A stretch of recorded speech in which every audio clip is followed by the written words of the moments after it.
Hello, everyone, and welcome again to another Teacher Joseph podcast.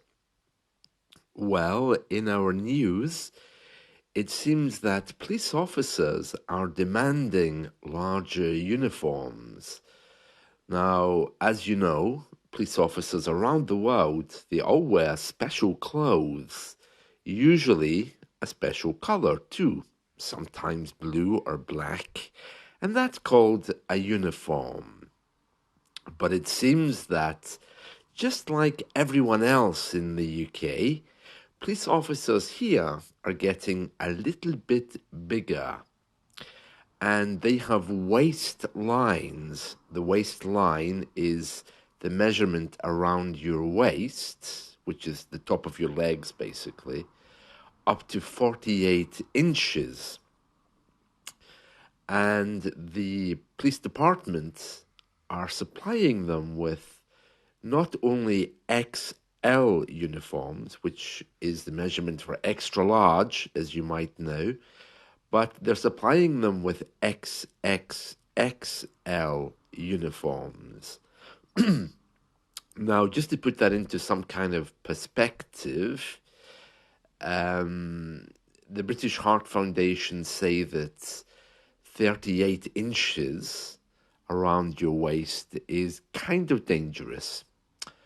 And anything above 40 is high risk for heart attacks and heart problems. Everyone's different, of course, but it's kind of big, kind of big.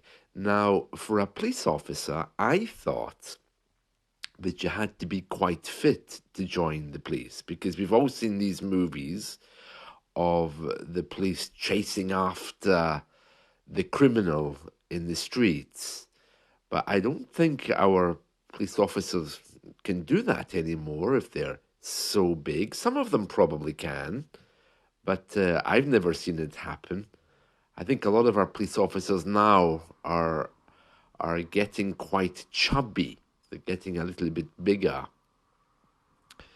It's different across the country. The Metropolitan Police in London are having to order larger uniforms. And it's the same with the Scottish police and the police over in Bristol. So for me, it's a little bit strange because I always thought you had to be in really good shape to get into the police force. And to keep your job, I thought you had to take regular exercise. But I might be confusing that with the army or the military, maybe. I don't know. But the police officers I've seen around here, some of the younger ones are quite thin, but the older ones definitely are a little bit chubby. But up to 48 inches, some of them must be really, really big. The National Obesity Forum said the taxpayer has the right to expect all frontline police officers to be fit for duty. Frontline means those who are facing the public, those who are on the streets. So it sounds like they aren't in favor of overweight police officers. It's a bit strange, though. The National Obesity Forum, that sounds like an organization that would, well, protect fat people. But it seems no, they're demanding change. The local government in Scotland has the power to pass laws to ensure that policemen are fit, but I don't think they'll get involved. Officers have been encouraged to slim in campaigns like the 5-day sugar solution challenge, which urges them to ease up on sweets. That just means not to eat so many, to ease up on.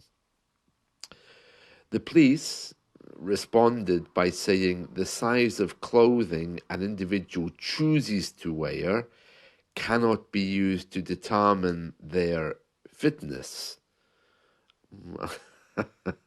I think it can, and it is.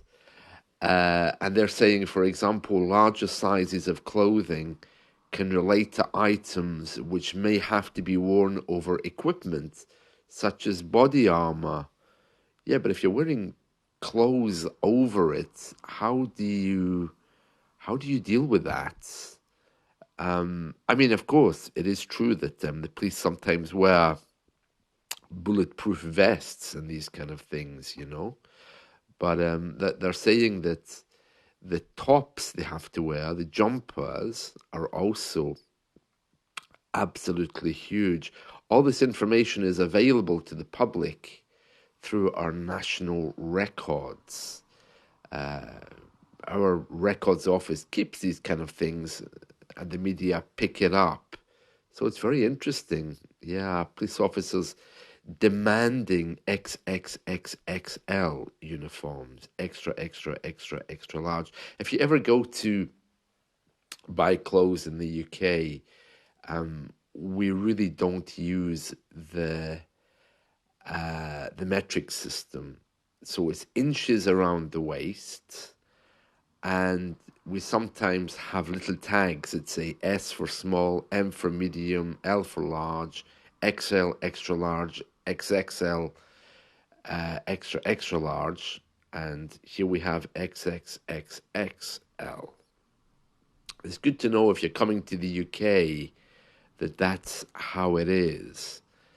I've no idea how the metric system works with clothes. I'm British. I don't really know much about the metric system. So, with buying clothes, you'd need to be very, very careful, I think, with that. It's better to try them on, although I hate trying on clothes in department stores. Do you know some of our department stores now, they don't actually have changing rooms. They have these, I'm not sure how to describe them. They're like little rooms, but the doors don't cover the whole size of the entrance to the room. They're like little swing doors. You know, in the movies when a cowboy walks into a saloon, the doors are kind of like half the size. They sit in the middle, so you can see over them and you can see under them. So if you're out of shape, too tall or too small, people walking past, if they look in, they're likely to see bits of you. I don't like that. I think British people are very strange anyway with trying things on. We probably much prefer to do that when we're alone in the privacy of our own home. Speaking of being overweight and these things, I went for a walk yesterday to the cemetery. Now, that might seem a little bit strange for those of you who aren't in the UK, but this is a very British thing. The cemetery is a great place to go to gather your thoughts together, especially on a nice autumn day. See the leaves falling. It's very grounding. It's a place to just catch your thoughts. It's not to visit any particular grave. It's just a nice place to walk through, to sit down, have a sandwich, a cup of coffee. I know that it's not like that in other parts of the world. But anyway, I went to the local cemetery and there was a woman there with this huge bag of bread and she was feeding the pigeons. Honestly, I mean, I'm not particularly thin. The woman was huge and she's giving bread to these really huge birds. I mean, some of them could hardly move. And I wanted to say to her, don't give the birds bread. I mean, it was like, do you remember that movie, Mary Poppins, where they have that old lady sitting on the steps of the bank singing Feed the Birds? I'm not sure if you've seen that, but it was like that. And then at one point, when the birds started to come down, it was more like the Alfred Hitchcock movie, The Birds. Of course, I'm very British. I would never say anything to her about whether she should feed the birds, and I certainly wouldn't talk to her anyway because, in a cemetery, there's not really many people around. I would never put someone in a position where they feel threatened. So she said hello, I said hello, I continued walking, and we were both completely surrounded by birds at that point. I suppose it's nice she's feeding them. She obviously thinks she's doing them a favor, but you should never feed the birds if you're visiting the UK, especially in London, because there's too many of them. They're all really fat. And if you ever go to a McDonald's and sit outside, you need to be very careful because you could be attacked by seagulls or larger birds if you're near a river or near the water. Remember, the UK is an island, so we have loads of seagulls and seabirds flying over, and the moment they see your Big Mac, they'll be down looking for some. Well, on a happier note, Christmas is coming, and I'm thinking about putting my Christmas decorations up this weekend. I have to be in the mood to do that, and I think today would be a really good day.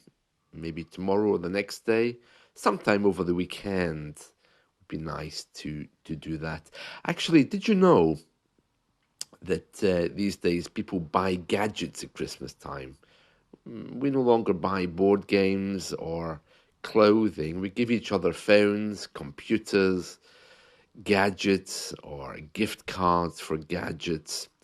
And having said all of that, 50 gadgets a week disappear from our governments. They lose 50 gadgets every week. 50 laptops and phones every week vanish from our central government's offices in London. That bizarre. Well, I'm guessing they'll be buying more then if they keep losing things. Let's get back to the police before we finish because we want to do some adjectives just to describe the police. Okay, so here we are. While thinking about our report that we read earlier, overweight, I think, is one way to describe them because it sounds like they're getting bigger. But other adjectives you could use would be ones like professional, reflecting their training and the standards expected in their duties. Community focused, highlighting their efforts to engage with and serve local communities. Now, that's quite a big thing because, as I've told you before, police officers here are actually customer service officers.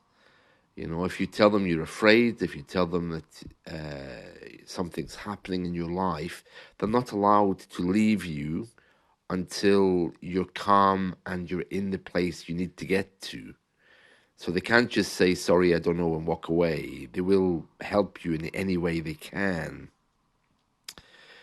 Approachable, describing their demeanor towards the public, encouraging open communication. So our police aren't people that you should ever be afraid of. In fact, the only time I ever have to deal with the police is they're usually the ones that give you bad news.